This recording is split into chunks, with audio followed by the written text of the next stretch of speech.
বিসমিল্লাহির রহমানির রহিম। হে সমস্ত জগতবাসী, এই পৃথিবীতে আমরা আল্লাহর ইবাদত করি, কিন্তু আমাদের ইবাদত কতটুকু কবুল হলো? আমরা কি জান্নাতের বাগী হব নাকি জান্নাতের বাহিরে পড়ে থাকব? কি করে বুঝবো?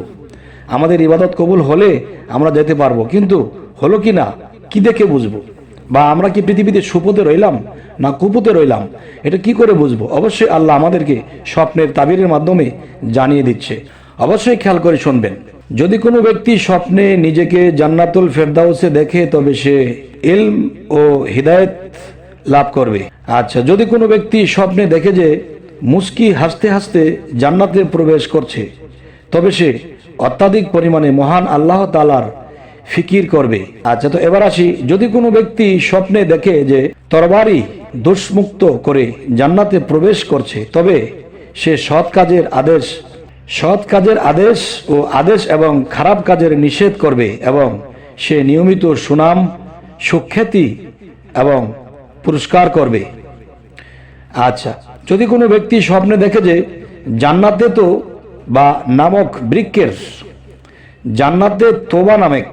বৃক্ষের নিচে বসেছে, তবে সে ইহ পরকালের মঙ্গল লাভ করবে, যেহেতু মহান আল্লাহ তাআলা বলেন, তাদের জন্য সুসংবাদ রয়েছে এবং মনোরম প্রত্যাবর্তন স্থান। সূরা আর রাদ আয়াত 29। আচ্ছা, এবারে আসি, যদি কোনো ব্যক্তি স্বপ্নে নিজেকে জান্নাতের বাগানে দেখে, তবে সে ইখলাস এবং দ্বীনের পূর্ণতা লাভ করবে। আচ্ছা, যদি কোনো ব্যক্তি স্বপ্নে জান্নাতের ফল খেতে দেখে, তবে পরিমাণ ফল খাবে, সে পরিমাণ ইলম হাসিল করবে। আচ্ছা, এবার আসি, যদি কোনো ব্যক্তি স্বপ্নে জান্নাতের পানি, শরাব বা দুধ পান করতে দেখে, তবে ইলম, হিকমত এবং ধন সম্পদ লাভ করবে।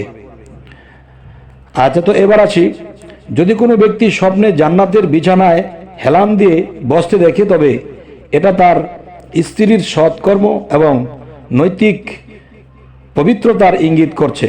আচ্ছা, যদি কোনো ব্যক্তি স্বপ্নে জান্নাতে প্রবেশ করতে দেখে, কিন্তু তখন প্রবেশ করছে তা জানা নেই, দুনিয়াতে যতদিন জীবিত থাকবে ততদিন ইজ্জত, সম্মান এবং নিয়ামত থাকবে। তবে হে সমস্ত জগতবাসী, আমাদের এই চ্যানেলের আলোচনা যদি ভালো লাগে, অবশ্যই সাবস্ক্রাইব করে রাখুন, পরবর্তীতে যেন ভালো আলোচনা এনে দিতে পারি।